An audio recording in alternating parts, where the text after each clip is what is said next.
नमस्कार, दोपहर के 2 बज रहे हैं। आप देख रहे हैं आधा दिन पूरी खबर। मैं हूं आपके साथ शिवांगी ठाकुर। नमस्कार, आपके साथ मैं हूं प्रिया सिंह। बुलेटिन की शुरुआत करेंगे बड़ी खबर के साथ 2 बजे की। रायपुर में थोड़ी देर में विधायक दल की बैठक। सीएम के ऐलान पर रमन सिंह का बयान सामने आया। सीएम के नाम के ऐलान में सिर्फ 1 घंटा बाकी। तो इस वक्त की बड़ी खबर आपको बता दें, दोपहर 3 बजे तक हो जाएगा सीएम के नाम का ऐलान। सीएम के साथ साथ डिप्टी सीएम के नाम का भी ऐलान होगा। ये जानकारी सामने आ रही है। तो मुख्यमंत्री, उप मुख्यमंत्री कौन होगा, थोड़ी देर में ये साफ हो जाएगा। विधायक दल की बैठक शुरू हो चुकी है और रमन सिंह का भी बयान सामने आया। सीएम डिप्टी सीएम के नाम पर ऐलान आज रायपुर में थोड़ी देर में विधायक दल की जो बैठक है उस बैठक में निर्णय ले लिया जाएगा। पर्यवेक्षक भी तीनों शामिल है इस बैठक में। इसके अलावा आपको बता दें कि सीएम के ऐलान के साथ ही डिप्टी सीएम कौन होगा, इसको लेकर के भी ये सस्पेंस आज खत्म होगा।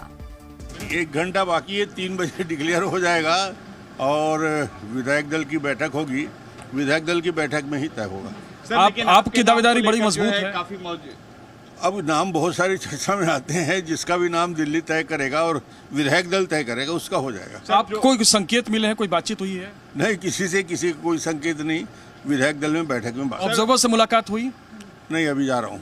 तो क्या लग रहा है कि कब आज अनाउंसमेंट हो जाएगा? आज डिप्टी सीएम भी बनेंगे, बाकी भी होगा, कोई दिक्कत जी। तो देखिए, 3 राज्यों में पेच फंसा हुआ था कि आखिर मुख्यमंत्री कौन होगा, और ऐसे में छत्तीसगढ़ पहला वो राज्य होगा जहां पर मुख्यमंत्री के नाम का ऐलान कर दिया जाएगा। और तस्वीरें साफ तौर पर आप देखिए, विधायक दल की बैठक, तमाम पर्यवेक्षक वहां पहुंचे, विधायकों से मीटिंग जारी है और अगले 1 घंटे में छत्तीसगढ़ को अपना नया मुख्यमंत्री मिल सकता है। तो दोपहर 3 बजे तक का इंतजार कीजिए। रमन सिंह से जब सवाल पूछा गया इस विधायक दल की बैठक को लेकर के निर्णय क्या होगा, कयास लगाए जा रहे हैं। एक बार फिर से छत्तीसगढ़ की बागडोर इन्हें थमाई जा सकती है। 3 बार मुख्यमंत्री रह चुके हैं, 15 साल सरकार चलाने का इन्हें अनुभव है। तो रमन सिंह की तरफ से बयान दिया गया कि आप थोड़ा इंतजार करें 3 बजे तक का। बिल्कुल, और इस बड़ी खबर पर हमारे साथ हमारे सहयोगी अश्विन पांडे एक बार फिर से जुड़ गए हैं। अश्विन, क्या कहता है वहां का जो माहौल है? क्योंकि देखिए, अनुभव या फिर कोई नई एंट्री, सरप्राइज एलिमेंट, बस कुछ ही वक्त बचा है। जी देखिए, रमन सिंह अपने घर से निकलते हुए उन्होंने बड़ी बात कही है कि 2 उप मुख्यमंत्री हो सकते हैं छत्तीसगढ़ के मंत्रिमंडल में, जो अपने आप में बहुत बड़ी बात है। रमन सिंह आखिरी क्षणों में पहुंचे हैं। 2 बजे का बैठक था और 2 बजे ही छत्तीसगढ़ के बीजेपी दफ्तर में, जो रायपुर में स्थित है, यहां पहुंच चुके हैं। और घर से निकलते हुए उन्होंने कहा कि 2 डिप्टी सीएम होंगे।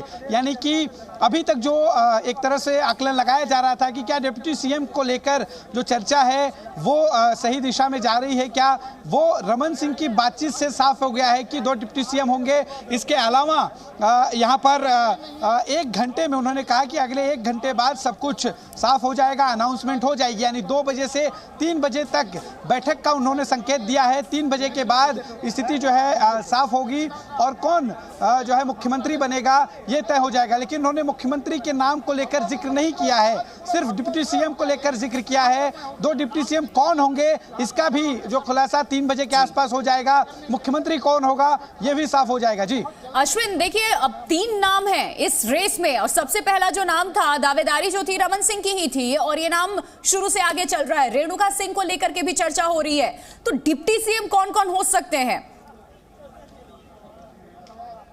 देखिए, जिस तरह से रमन सिंह ने ये बात कही है, तो क्या रमन सिंह सीएम बनने जा रहे हैं, ये एक सवाल है। क्योंकि उनके पास अगर ये जानकारी है डिप्टी सीएम की, तो सीएम बनने की भी जानकारी होगी। और डिप्टी सीएम की अगर हम बात करें तो अरुण साव एक यहाँ पर उम्मीदवार दिखाई दे रहे हैं, जो ओबीसी समाज से आते हैं। ओबीसी समाज का एक बड़ा तबका है यहाँ पर, बड़े वोटर्स यहाँ पर ओबीसी से हैं। तो ऐसे में अरुण साव को डिप्टी सीएम बनाया जा सकता है, या जो है विष्णुदेव साय को डिप्टी सीएम बनाया जा सकता है। लेकिन जब हमने उनसे पूछने की कोशिश की कि क्या सीएम के नाम को लेकर जो है तय हुआ है क्या, तो इसके बारे में उन्होंने कोई खास जवाब नहीं दिया। लेकिन उन्होंने इस बात का जिक्र कर दिया है कि 2 डिप्टी सीएम होंगे। अब 2 डिप्टी सीएम कौन होंगे ये आज की बैठक में साफ हो जाएगा। साथ ही मुख्यमंत्री कौन होगा वो भी काफी हद तक 3 बजे के बाद स्थिति स्पष्ट हो जाएगी। जी देखिए, ओबीसी हो या ट्राइबल हो, इन दोनों समाज को साधने की भी कोशिश होगी। अश्विन, सबसे बड़ी बात यही है। और रमन सिंह को अगर बागडोर थमाई जाती है, मुख्यमंत्री बनाया जाता है, तो एक बैलेंस्ड इक्वेशन सेट करने की कोशिश बीजेपी की तरफ से। जी बिल्कुल, देखिए दो समाज यहाँ पर बड़े पैमाने पर करीब 32% की जो आबादी है वो जो है आदिवासी समाज की है और आदिवासी समाज के बड़े नेता माने जाते हैं विष्णुदेव साय। इसके अलावा ओबीसी का एक बड़ा तबका है, यहाँ पर बड़े वोटर्स हैं। सबसे ज़्यादा आबादी वाला जो है समाज वो है ओबीसी समाज और अरुण साव वो एक बड़े नेता माने जाते हैं ओबीसी समाज के। यहाँ पर वो लोकसभा के सांसद थे, विधायकी उन्हें लड़ाई गई, विधायक बनकर आए। छत्तीसगढ़ के जो है बीजेपी के अध्यक्ष भी हैं, उनकी अध्यक्षता में चुनाव लड़ा गया। तो ये एक नाम जो है अगर डिप्टी सीएम का जो है स्थिति बनती है तो अरुण साव उसमें आगे होंगे। हालांकि हो सकता है कि उन्हें सीएम भी बनाया जाए, लेकिन ये सब अभी फिलहाल पुख्ता तौर पर नहीं कहा जा सकता। लेकिन बीजेपी जिस तरह से सत्ता चलाती रही है, ऐसे में हमने देखा है कि वो सरप्राइज एलिमेंट भी लेकर आती है। ये जो नाम ट्रेंड कर रहे हैं, हो सकता है इनमें से कोई नाम हो ही नहीं, कोई नया नाम दिख जाए। साथ ही साथ महिला के नाम की हम बात कर रहे थे, रेणुका सिंह का नाम, वो भी हो सकता है। तो कुछ भी कहा नहीं जा सकता कि आखिर होगा क्या। जी बिल्कुल, संभावनाएं सभी को लेकर हैं और जैसा कि पहले ही कहा गया है कि सरप्राइज जो है वो मिलेगा, तो ये इससे बिल्कुल नकारा नहीं जा सकता कि हो सकता है कि जिन नामों की चर्चा चल रही है इन नामों को जो है आखिरी में जो मुहर है इन नामों पर ना लगे, कोई तीसरा व्यक्ति आ जाए। लेकिन फिलहाल चूंकि अलग अलग जो समीकरण है वो इन नामों पर फिट बैठते हैं, चाहे वो आदिवासी समीकरण हो, चाहे अनुभव की बात हो, चाहे नेतृत्व की बात हो, वो तमाम ऐसी चीजें हैं जो इन जो है जिन लोगों के नामों की चर्चा है वो इन पर जो है सटीक बैठ रहे हैं। तो ऐसे में संभावना इन लोगों की ज्यादा लगाई जा रही है, लेकिन हो सकता है कि सरप्राइज एलिमेंट अभी भी इसमें बरकरार हो और कुछ घंटे और रह गए हैं, या यूं कहे कि 1 से 1.5 घंटा और रह गया है। स्थिति बहुत हद तक साफ हो जाएगी कि कौन मुख्यमंत्री होगा और कौन उप मुख्यमंत्री। जी अश्विन, रेणुका सिंह को लेकर के, क्योंकि ट्राइबल समाज को ये चेहरा साधता है, इसको लेकर के क्या कयास लगाए जा रहे हैं? क्या राज्य की कैबिनेट में इन्हें जगह दी जा सकती है या डिप्टी सीएम भी इन्हें बनाया जा सकता है? और आज जो भी चेहरा चुना जाएगा वो 2024 के लिहाज से बहुत ही महत्वपूर्ण होगा। जी बिल्कुल, देखिए जो जीत है 2023 की उसे दर्ज करने के बाद अब अगली जो लड़ाई है 2024 की है और 3 महीने बाद लोकसभा का चुनाव भी संभवतः जो है उसकी लड़ाई शुरू हो जाएगी। मार्च के पहले हफ्ते में आमतौर पर लोकसभा के चुनाव की तारीखों का ऐलान होता है, तो मार्च के पहले हफ्ते में अगर तारीखों का ऐलान होता है तो अभी आप समझिए कि 10 दिसंबर है, तो अब करीब 3 महीने का वक्त बचा है लोकसभा चुनाव में। तो उसे साधने की पूरी कोशिश होगी, ओबीसी समाज को खुश रखने की कोशिश होगी, आदिवासी समाज को खुश रखने की कोशिश होगी। आदिवासी समाज में अगर महिला नेता की बात करें तो रेणुका सिंह बड़ी नेता मानी जाती हैं, केंद्र में मंत्री रही हैं, केंद्र में मंत्री रहते हुए उन्हें विधानसभा का चुनाव लड़ाया गया है। तो अगर महिला उप मुख्यमंत्री या महिला मुख्यमंत्री की जहां तक रेस की बात करें तो रेणुका सिंह महिला के मुख्यमंत्री के मामले में आगे हैं। और हो सकता है कि अगर उन्हें मुख्यमंत्री नहीं बनाया जाए तो उप मुख्यमंत्री भी बनाया जा सकता है। छत्तीसगढ़ इस चीज के लिए तैयार है, क्योंकि छत्तीसगढ़ में हमने देखा महिलाओं की आबादी भी ज्यादा है, सरकार उनके लिए भी हमेशा से योजनाएं लेकर के आती रही हैं और काम में भी महिलाएं ज्यादा सक्रिय वहां पर रही है। एक महिला मुख्यमंत्री के लिए छत्तीसगढ़ तैयार है। जी बिल्कुल, देखिए महतारी बंधन योजना कहीं ना कहीं महिलाओं को साधने की कोशिश रही है और उसका नतीजा भी हमने देखा कि बीजेपी 15 सीटों पर सिमट गई थी 2018 में और अचानक करीब 39 सीटें वो जीत कर उसका एडिशनल होता है, यानी 54 सीटें जीतती है। तो ये 39 सीटें अलग अलग जो योजनाएं बीजेपी ने बनाई उसमें महतारी बंधन योजना बहुत ज़्यादा जो लोगों से बातचीत करने में समझ में आता है कि लोगों ने उस पर बहुत बढ़ चढ़ कर वोटिंग की है। प्रधानमंत्री का चेहरा, अलग अलग योजनाएं, इसके अलावा एक कलेक्टिव जो चुनाव लड़ने की कोशिश थी उन सबका नतीजा रहा कि अश्विन पांडे। और देखिए जैसा कि लगातार आप भी बता रहे हैं, रमन सिंह ने खुद भी कहा है कि 2 उप मुख्यमंत्री होंगे, लेकिन जानकारी आपसे जानना चाहेंगे क्या मीटिंग शुरू हो चुकी है? जी देखिए 2 बजे का वक्त था, सभी पहुंच चुके हैं। रमन सिंह का इंतजार था, रमन सिंह भी 2 बजे यहाँ बैठक का जो समय है उसके हिसाब से पहुंचे और बैठक अब जो है अंदर शुरू हो चुका है। सारे विधायक करीब 12:30 बजे तक पहुंच गए थे, सिर्फ रमन सिंह का इंतजार था। रमन सिंह भी पहुंच चुके हैं। अर्जुन मुंडा कुछ देर के लिए बाहर गए थे, वो भी 12:30 के आसपास दोबारा लौट चुके हैं। यानी सारे पर्यवेक्षक इस वक्त मौजूद हैं, सारे विधायक मौजूद हैं। जो वरिष्ठ नेता जो यहाँ पर मीटिंग में होने चाहिए वो नेता भी पहुंच चुके हैं, यानी कि मीटिंग की जो शुरुआत है वो हो चुकी है। 1 से 1.5 घंटे का इंतजार है। उसके बाद छत्तीसगढ़ का अगला मुख्यमंत्री कौन होगा, अगला उप मुख्यमंत्री कौन होगा, इस सब कुछ साफ हो जाएगा। अश्विन, देखिए जिस तरह से लगातार बातचीत हो रही है रमन सिंह के नाम को लेकर, अनुभव तो है लेकिन उम्र का भी तो तकाजा है और आगे की भी तो रणनीति तैयार करनी है। जी बिल्कुल, देखिए उनका अनुभव करीब 3 बार मुख्यमंत्री का रहा है। छत्तीसगढ़ में बीजेपी को गढ़ने का काम उन्होंने किया है, तो एक बड़ा जो उनका कैनवास है लीडरशिप का, तो एक तरह से ये हो सकता है कि जो अलग अलग योजनाओं को छत्तीसगढ़ में लागू करने की कोशिश बीजेपी की होगी तो उनके अनुभव का इस्तेमाल करने के लिए हो सकता है उन्हें मुख्यमंत्री बनाया जाए। चूंकि सामने लोकसभा चुनाव है और ऐसे में जनता को से जो वादे किए गए हैं उसे तत्काल जमीनी स्तर पर लाने की कोशिश के लिए इनका नाम जो है आगे किया जाए ताकि जल्द से जल्द उन योजनाओं को जमीन पर लाया जा सके, क्योंकि एक लंबा प्रशासनिक अनुभव रहा है। एक ये कारण है रमन सिंह के मुख्यमंत्री बनाए जाने के पीछे, अगर उन्हें बनाया जाता है तो।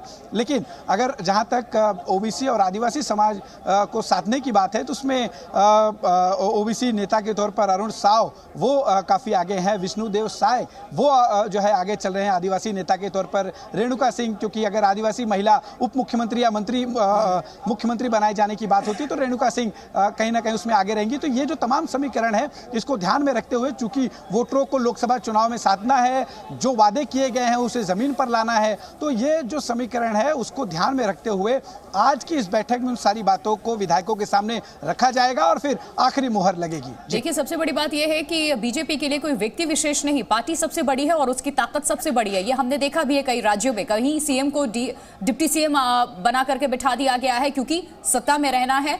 और सबसे बड़ी बात यह है कि रमन सिंह के जो समर्थक हैं, जो कार्यकर्ता है, 2024 का चुनाव सिर पर है, तो बीजेपी यहां किसी भी तरीके का कोई चांस नहीं लेना चाहेगी। और ये बड़ी वजह भी हो सकती है कि 3 बार के मुख्यमंत्री रह चुके अनुभवी, जो सरकार चलाने का अनुभव रखते हैं, उन्हें एक बार फिर से छत्तीसगढ़ की बागडोर सौंप दी जाए। नए चेहरे को लेकर के जिस एंट्री की हम बात कर रहे हैं उन्हें डिप्टी सीएम बनाया जाए और पहली बार इस तरीके से होगा कि 2-2 डिप्टी सीएम बना दिए जाएंगे।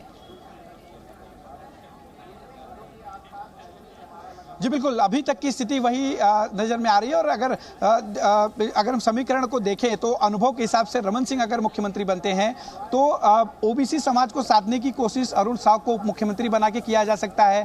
महिलाओं को और खासतौर पे आदिवासी विभाग, आदिवासी महिलाओं को और आदिवासी वर्ग को साधने के लिए रेणुका सिंह को उप मुख्यमंत्री के तौर पर यहाँ पर पेश किया जा सकता है। तो ये एक तरह से हम देख सकते हैं कि एक पूरा जो यहाँ पर रमन सिंह का जो अभी तक का अनुभव रहा है उसका इस्तेमाल होगा। साथ ही ओबीसी समाज को साधा जा सकेगा, अरुण साव को उप मुख्यमंत्री बनाकर और रेणुका सिंह को भी उप मुख्यमंत्री बनाकर महिला और आदिवासी समाज को साधा जा सकता है। तो ये अभी समीकरण बनता दिख रहा है, लेकिन कुछ हम कह सकते हैं 1 से 1.5 घंटे का इंतजार और है, सब कुछ जो है स्थिति साफ हो जाएगी। पांडे, तस्वीरें साफ तौर पर आपने देखी थी, हमने देखी थी, हमने रिपोर्ट भी किया था। महाराष्ट्र में किस तरह से मौजूदा जो मुख्यमंत्री वहां पर थे सीधे उनको डिप्टी सीएम बना दिया गया। एकनाथ शिंदे एक नया चेहरा ले आया तो कोई भी यकीन नहीं कर पा रहा था और सामूहिक नेतृत्व पर ये पूरा का पूरा चुनाव लड़ा गया है। ऐसे में बगावत की तो कोई कहीं से भी खबर नहीं होगी, क्योंकि लोग जो है साफ तौर पर कह रहे हैं, विधायकों से आपने बातचीत की, वो साफ तौर पर कह रहे हैं कि जो पार्टी का नेतृत्व कहेगा हम उसको मान लेंगे। जी बिल्कुल, देखिए कलेक्टिव जो है रिस्पॉन्सिबिलिटी सबकी थी और सामूहिक तौर पर लोगों ने चुनाव लड़ा है। तो ऐसे में कोई दावेदारी जैसी स्थिति यहाँ पर नहीं है। जैसा हमने राजस्थान में, हालांकि राजस्थान में भी किसी का चेहरा नहीं था, लेकिन जिस तरह की वहाँ पे परिस्थितियाँ बनती दिखाई दी वैसी परिस्थिति यहाँ पर छत्तीसगढ़ में नहीं है। इसलिए सभी जो विधायक हैं या जो सीनियर लीडर हैं जिनके नामों की संभावना भी है सीएम या डिप्टी सीएम बनने की, वो खुद भी कुछ भी बयानबाजी करने से या दावा करने से कतरा रहे हैं, क्योंकि उन्हें मालूम है कि ये किसी एक व्यक्ति के दम पर चुनाव नहीं लड़ा गया है। सारे लीडर्स एक साथ चुनाव मैदान में थे और उसी आधार पर हम जीत कर आए हैं। तो ऐसे में उन सभी की मानसिकता यही है कि सब कुछ जो केंद्रीय नेतृत्व है वो तय करे और केंद्रीय नेतृत्व जो भी तय करेगा, खासतौर पे आगामी लोकसभा चुनाव को ध्यान में रखते हुए उस पर सभी को अमल करना है और आगे जो पार्टी की रणनीति है उसके आधार पर काम करेंगे। यही वजह है कि कोई खुलकर कुछ भी बोलने से कतरा रहा है, चाहे कोई किसी के मन में किसी व्यक्ति को लेकर सीएम बनाने की भावना भी होगी तो वो अपनी बातें खुले तौर पर जाहिर नहीं कर रहा है। अश्विन, सबसे बड़ी बात यही है, देखिए चाहे रमन सिंह की हम उम्र का भी हवाला दे रहे हैं कि 70 को पार कर चुके हैं वो, और 15 साल इन्होंने बतौर मुख्यमंत्री छत्तीसगढ़ को संभाला, अनुभव भी रहा है। लेकिन अगर कुर्सी हटती है, एक बार फिर आप जीत करके आए हैं और कुर्सी से अगर इन्हें हटा दिया जाता है तो वो टीस देखने को मिलेगी। और बीजेपी क्या उस सिचुएशन में छत्तीसगढ़ में है कि ये नाराजगी अफोर्ड कर पाएगी? आने वाले 2024 के विधानसभा चुनाव में वोट छिटक सकते हैं और इसी वजह से शायद इतना ज्यादा लंबा वक्त भी लगा। कहीं ना कहीं अब अंदर खेमे तो तय हो चुका होगा कि सीएम कौन होगा, डिप्टी सीएम कौन होगा। जी देखिए, डिप्टी सीएम का कॉन्सेप्ट ही इसीलिए यहाँ पर लाया जा रहा है ताकि सभी लोगों को साधा जा सके, चाहे ओबीसी हो, आदिवासी हो। रमन सिंह की जहाँ तक हम बात करें उनके अनुभव का इस्तेमाल किया जा सके।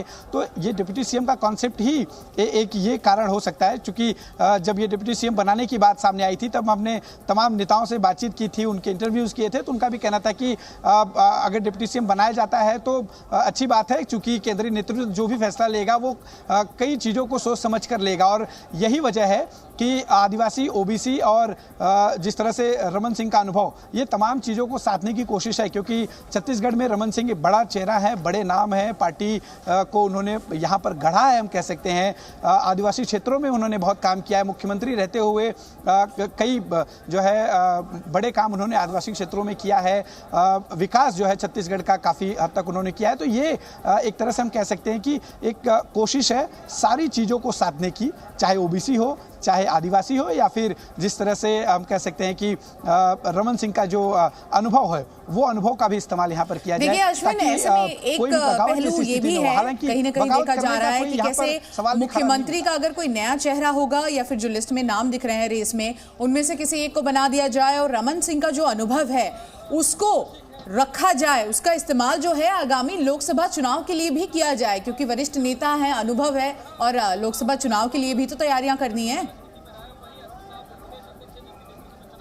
जी बिल्कुल, देखिए संभावना कुछ भी हो सकती है, लेकिन जो परिस्थिति और स्थिति जो अभी बनी हुई है वो कहीं ना कहीं इस तरफ ही इशारा करती है। और चूंकि रमन सिंह जब ये दावा करते हुए घर से निकलते हैं कि 2 डिप्टी सीएम बनाए जा रहे हैं, और जब यहाँ पर पहुँचे तो वो गाड़ी में बैठे हुए थे और हंस रहे थे, मुस्कुरा रहे थे जोर से, तो इससे ये बात का जो है अंदाज़ा लगाया जा रहा है कि हो सकता है कि उन्हें सब कुछ कन्वे कर दिया गया हो। और जब कोई व्यक्ति खुले तौर पर ये बोल रहा हो कि 2 डिप्टी सीएम होंगे तो उन्हें सारी चीज़ें, परिस्थितियाँ बताई गई होंगी। तो यहाँ पर बहुत सी क्लैरिटी अभी तक दिखाई दे रही है। बैठक के बाद जो अभी तक अंदेशा लग रहा है या जो हाव भाव से हम समझ रहे हैं, वो बैठक के बाद आधिकारिक तौर पर 1 से 1.5 घंटे में साफ होगा कि किसे कमान दी जानी है, क्योंकि जिस तरह से चुनाव लड़ा गया है या किसी एक के नेतृत्व में तो लड़ा नहीं गया है। ऐसे में जो है आला कमान, यानी कि जो केंद्रीय नेतृत्व जो तय करेगा वो सभी विधायकों को मानना पड़ेगा। और यही सारे विधायक पहुंचे थे और पहली बार ये पार्टी दफ्तर पहुंचे, वो भी सबसे लास्ट में, और उन्होंने ये कहा कि 3 बजे तो सारी चीजें सबके सामने आ जाएंगे, इंतजार कर लीजिए। आप बहुत ही कॉन्फिडेंट नजर आ रहे थे रमन सिंह। अश्विन, नजर बनाए रखिए, आपका वापस हम रुख करेंगे क्योंकि यहाँ एक छोटे से ब्रेक के लिए हमें रुकना पड़ रहा है।